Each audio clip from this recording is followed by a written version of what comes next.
Hello viewers, स्वागत है आपका हमारे यूट्यूब चैनल द बुकवर्म 24 पे। आज हम बात करने वाले हैं इतिहास के एक महत्वपूर्ण घटना के बारे में। वह घटना है भारत का विभाजन, पार्टीशन ऑफ इंडिया। 1947 में भारत का विभाजन क्यों हुआ, इसके लिए कौन जिम्मेदार थे? इसके जवाब में कुछ लोग कहते हैं कि यह सब जिन्ना और मुस्लिम लीग का किया धरा है। वहीं कुछ लोगों का मानना है कि गांधी, नेहरू और कांग्रेस इसके लिए जिम्मेदार हैं। कुछ लोग तो यहाँ तक कह देते हैं कि जवाहरलाल नेहरू ने प्रधानमंत्री बनने के लिए देश का विभाजन करवा दिया। लेकिन सच क्या है? क्या सचमुच में कुछ लोग या कुछ पार्टियां ही पार्टीशन के लिए जिम्मेदार थीं, या फिर कुछ और? हाँ, यह अलग बात है कि जिन्ना, मुस्लिम लीग, गांधी, नेहरू और कांग्रेस विभाजन की जिम्मेदारियों से नहीं बच सकते। लेकिन यह भी सच है कि किसी भी घटना के लिए व्यक्ति से ज़्यादा परिस्थितियाँ जिम्मेदार होती हैं। तो मैं उन परिस्थितियों की बात करूंगा जिसमें पार्टीशन का पेड़ बड़ा हुआ, और उन लोगों की भी बात करूंगा जिन्होंने इसे खाद पानी दिया। लेकिन उससे पहले जानते हैं पार्टीशन ने भारत और पाकिस्तान को क्या दिया, भारत और पाकिस्तान ने क्या खोया, क्या पाया। सरकारी आंकड़े बताते हैं कि 1 करोड़ लोग अपना जन्म स्थान छोड़ने को बाध्य हो गए। यह विश्व की पहली घटना थी जब इतनी बड़ी संख्या में लोग अपने जगह से विस्थापित हो रहे थे। लाखों लोग अजनबियों के बीच अपना ठिकाना तलाश रहे थे। लगभग 60 लाख गैर मुसलमानों को उस क्षेत्र से भारत आना पड़ा जो बाद में पाकिस्तान बन गया। 65 लाख मुसलमान दिल्ली, पंजाब जैसे भारतीय क्षेत्रों से पश्चिमी पाकिस्तान चले गए। 20 लाख गैर मुसलमान पूर्वी बंगाल, जो बाद में पूर्वी पाकिस्तान बना और आज बांग्लादेश से चलकर वेस्ट बंगाल आ गए। 1950 में 20 लाख गैर मुसलमान पश्चिम बंगाल आए और 10 लाख मुसलमान पूर्वी पाकिस्तान चले गए। पार्टीशन के दौरान 5 से 10 लाख के बीच लोग मारे गए। लगभग 1000 वर्षों तक एक साथ रह रहे लोग अचानक से एक दूसरे के खून के प्यासे हो गए थे। शरणार्थियों के सामने एक से बढ़कर एक समस्याएं थी। उन्हें न केवल हिंसा का ही सामना करना पड़ रहा था, बल्कि भारतीय उपमहाद्वीप के उन नदियों के बाढ़ का भी सामना करना पड़ा जो बरसात के मौसम में समुद्र बन जाती हैं। 1947 की बाढ़ संभवतः 20वीं सदी के सबसे भीषण बाढ़ों में से एक था। इस यात्रा के दौरान उन्हें भूख और बीमारियों का भी सामना करना पड़ा, भारी बारिश का भी सामना करना पड़ा। विस्थापितों को ले जाने के लिए 5-6 ट्रेनें रोज दोनों ओर से चलती थीं। इनमें से कई रेलगाड़ियां जब अपने गंतव्य स्थान पर पहुंचती थीं तो उनमें केवल लाश और घायल व्यक्ति मौजूद होते थे। विभाजन के दंगों में महिलाओं का अपहरण किया गया, उनके साथ बलात्कार किया गया, कई को वेश्यावृत्ति करवाने वालों के हाथों बेच दिया गया, बहुतों को धर्म परिवर्तन करने पर मजबूर कर दिया गया, कई महिलाओं को तो उन पुरुषों से ही विवाह करने को मजबूर किया गया जिसने उनके रिश्तेदारों की हत्या की थी। कई महिलाओं ने अपहरण और बलात्कार से बचने के लिए कुएं में छलांग लगा दी। कई परिवारों ने अपने सम्मान की रक्षा के लिए खुद ही घर की महिलाओं को मारने की कोशिश की। भारत सरकार के आंकड़ों में 33,000 महिलाओं का अपहरण हुआ था, वहीं पाकिस्तान सरकार का आंकड़ा 50,000 था। किसी को कुछ समझ नहीं आ रहा था कि क्या करें। पुलिस भी हिंसा रोकने में असफल हो चुकी थी। भारत के प्रधानमंत्री जवाहरलाल नेहरू और पाकिस्तान के प्रधानमंत्री लियाकत अली खान एक खुली जीप में एक दूसरे के बगल में बैठे पंजाब के सड़कों पर थे। वे इस आशा में निकले थे कि शायद उन्हें देखकर दोनों मुल्क के लोगों के बीच सौहार्द उत्पन्न हो जाए, खून खराबा कम हो। नेहरू ने लियाकत अली से कहा, इस विभाजन ने हमें कैसे नर्क में पहुंचा दिया। जब हम इसके लिए सहमत हुए थे तब कभी सोचा भी नहीं था कि यह सब कुछ हो सकता है। हम भाइयों की तरह रहते थे, यह सब कैसे हुआ? लियाकत अली ने कहा, हमारे लोग पगला गए हैं, इसके लिए कुछ हद तक हम ही जिम्मेदार हैं। उसी दिन नेहरू को यह सूचना मिली कि एक गांव के सिख अपने मुसलमान पड़ोसियों को कत्ल करने की तैयारी में जुटे हैं। उन्होंने आदेश दिया कि सिख नेताओं को उनके सामने पेश किया जाए। नेहरू ने सिख नेताओं से कहा, मुझे जानकारी मिली है कि आज रात आप लोग अपने मुसलमान पड़ोसियों की हत्या करने वाले हैं।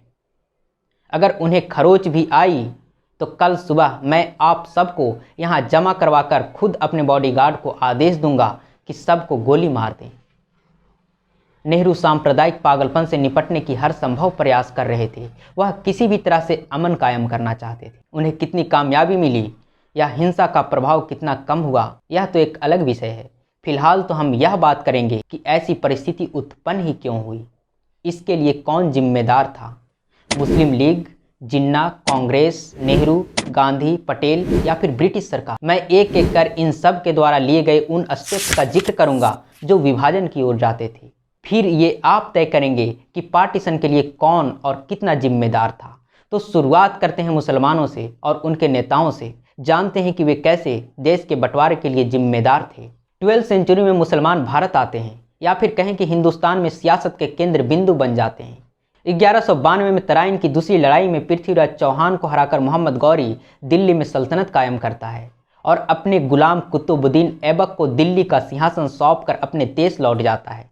तब से 18वीं सेंचुरी तक बहुत कुछ बदला। इस्लामी संस्कृति ने भारत और भारतीयों को तथा भारतीय संस्कृति ने इस्लाम को गहरे तौर पर प्रभावित किया।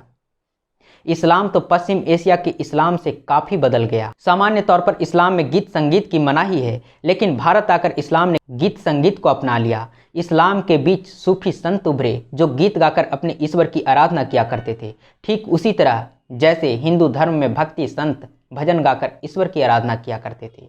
आप एक चीज़ और भारतीय मुसलमानों के बीच पाएंगे, और वो है जाति व्यवस्था। भारत आने से पहले मुसलमानों के बीच जाति व्यवस्था नहीं थी। जाति व्यवस्था हिंदू समाज की एक प्रमुख विशेषता थी। इस तरह से भारत में एक विशेष प्रकार की संस्कृति का विकास हुआ जिसे कंपोजिट कल्चर कहते हैं। इसका सबसे अच्छा उदाहरण उर्दू भाषा है। उर्दू का विकास भारतीय भाषाओं और फारसी, तुर्की जैसे भाषाओं से मिलकर हुआ है। इस तरह सब कुछ ठीक ठाक चल रहा था। हिंदू मुसलमान एक साथ मिलजुल कर रह रहे थे। 1857 की क्रांति के वक्त तो हिंदू और मुसलमानों के बीच ऐसी एकता देखने को मिली जैसा कि फिर कभी नहीं मिला। एक तरह से कहें तो यह हिंदू मुस्लिम एकता का चरम काल था। 1857 में हिंदू और मुसलमान दोनों ने कंधा से कंधा मिलाकर ईस्ट इंडिया कंपनी के शासन का विरोध किया था। 1857 के विद्रोहियों ने, जिसमें अधिकतर हिंदू थे, मुगल सम्राट बहादुर शाह जफर को नेतृत्व करने को कहा। बहादुर शाह जफर ने विद्रोहियों का अनुरोध स्वीकार कर लिया। सिपाहियों ने उन्हें अपना राजा घोषित कर दिया, लेकिन इस लड़ाई में विद्रोहियों की हार हो गई। बहादुर शाह जफर के 2 बेटे और 1 पोते को मार डाला गया। बहादुर शाह जफर को भारत छोड़ना पड़ा, उन्हें निर्वासित कर दिया गया। तो भारतीयों को केवल युद्ध के मोर्चे पर ही हार का सामना नहीं करना पड़ा, बल्कि हिंदू मुस्लिम एकता भी खतरे में पड़ने वाली थी। भारत की गंगा जमुनी तहजीब पर भी फिरंगियों की तलवार चलने वाली थी। अंग्रेजों ने विद्रोह का मास्टरमाइंड मुसलमानों को माना। उन्हें लगा कि यह विद्रोह मुसलमानों का षड्यंत्र का परिणाम है, और ऐसा लगना स्वाभाविक भी था, क्योंकि इस विद्रोह का नेतृत्व दिल्ली का बादशाह कर रहा था और वह एक मुसलमान था। इसका परिणाम ये हुआ कि ब्रिटिश गवर्नमेंट ने मुसलमानों के खिलाफ नीति अपनानी शुरू कर दी। शासन प्रशासन में तो खैर भारतीयों को कम ही जगह मिलती थी, लेकिन जिन छोटे पदों पर भारतीयों को रखा जाता था, मुसलमानों को उससे भी दूर रखने की कोशिश की गई। यहाँ एक बात ध्यान देने वाली है कि अंग्रेजों के आने से पहले मुसलमान भले ही रूलिंग क्लास थे, भले ही भारत पर शासन कर रहे थे, लेकिन सामान्य मुसलमान जनता शिक्षा में भी काफ़ी पिछड़ी थी और प्रशासनिक पदों पर भी हिंदुओं की तुलना में काफ़ी कम थी, और अब ब्रिटिश भेदभाव वाली नीतियों से और पिछड़ते जा रहे थे। इस बात को नोटिस किया सबसे पहले सर सैयद अहमद खान ने। वे काफ़ी पढ़े लिखे थे, अधिकारी रह चुके थे, अंग्रेजी जानते थे।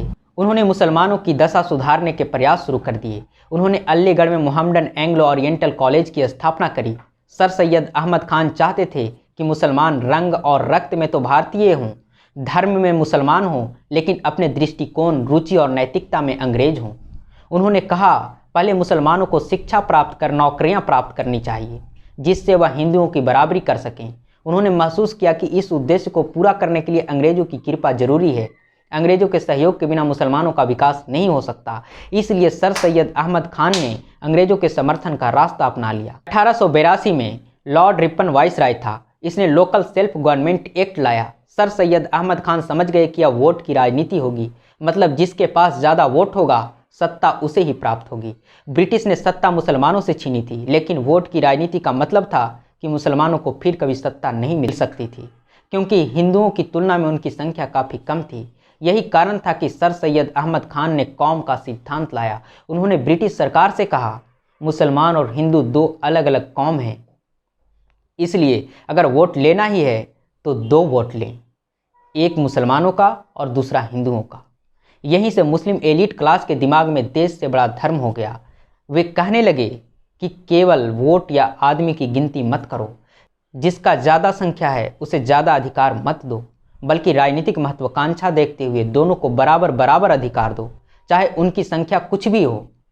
आगे चलकर 1909 में मॉर्ले मिंटो रिफॉर्म्स ने इसी विचार की पुष्टि करी। जब मुसलमानों को पृथक निर्वाचक मंडल दे दिया गया और साथ ही उन्हें जनसंख्या के अनुपात में ज़्यादा सीटें दी गई। समय के साथ भारत में आज़ादी की मांग तेज होती जा रही थी। कांग्रेसी नेताओं का एक ग्रुप उग्र राष्ट्रवाद की ओर मुड़ गया। यह उग्र राष्ट्रवाद ब्रिटिश राज के लिए चिंता का कारण बन गया। ब्रिटिश गवर्नमेंट को एहसास हो गया कि राष्ट्रवाद का विकास उनके साम्राज्य के पतन का कारण बन सकता है, इसलिए वह किसी भी तरह से राष्ट्रवाद को कुचलना चाहती थी। इसी उद्देश्य से 1905 में लॉर्ड कर्जन ने बंगाल को 2 टुकड़ों में बांट दिया। यहाँ ध्यान देने वाली बात यह है कि ईस्ट बंगाल में मुसलमान बहुत ज़्यादा थे, जबकि वेस्ट बंगाल में हिंदू। ऐसा करने के पीछे उसका एक ही उद्देश्य था, हिंदू और मुसलमानों के बीच फूट डालना।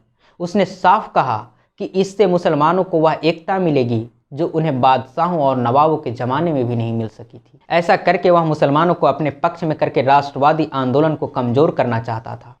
यही अंग्रेज़ों की फूट डालो और राज करो या फिर कहेंगे डिवाइड एंड रूल पॉलिसी थी। बंगाल विभाजन के विरोध में कांग्रेस ने स्वदेशी आंदोलन शुरू कर दिया।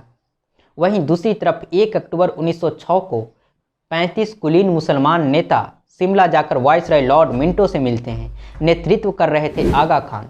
इसे शिमला प्रतिनिधि मंडल कहा जाता है। वे लोग लॉर्ड मिंटो से कहते हैं, हमारे हिस्टोरिकल रोल और जो सेवा हमने ब्रिटिश एम्पायर की है उसे देखते हुए हमें हमारी जनसंख्या से ज़्यादा सीटें दी जाए और साथ ही पृथक निर्वाचक मंडल भी दिया जाए। भारत सचिव मॉर्ले मुसलमानों के लिए अलग निर्वाचक मंडल के पक्ष में नहीं था। उसका मानना था कि यह न सिर्फ भारत के लिए बल्कि ब्रिटिश एम्पायर के लिए भी खतरनाक हो जाएगा। उसने तो मिंटो से यहाँ तक कह दिया कि आप ड्रैगन की दांतों की बुआई कर रहे हैं, इसका फल कड़वा होगा। लेकिन मिंटो तो कुछ और ही सोच रहा था। उसे लगा कि इन सब चीज़ों से मुसलमान खुश हो जाएंगे, ब्रिटिश राज का समर्थन करेंगे और इससे राष्ट्रीय आंदोलन कमज़ोर हो जाएगा। 1909 में मॉर्ले मिंटो रिफॉर्म इंट्रोड्यूस हो जाता है और मुसलमानों के पृथक निर्वाचक मंडल के मांग को मान लिया जाता है। वर्ष 1906 के ही दिसंबर में ढाका में कुलीनों की एक सभा होती है। यह उर्दू भाषा पर एक कॉन्फ्रेंस थी जो कि एक राजनीतिक दल में बदल जाता है, जिसका नाम रखा जाता है मुस्लिम लीग। और मुस्लिम लीग ने आरंभ से ही ब्रिटिश राज के समर्थन की नीति अपनाई। वह हमेशा ब्रिटिश राज के पक्ष में काम करके उसे खुश रखना चाहती थी। लेकिन बीच में थोड़े समय के लिए मुस्लिम लीग की नीतियों में परिवर्तन आ गया।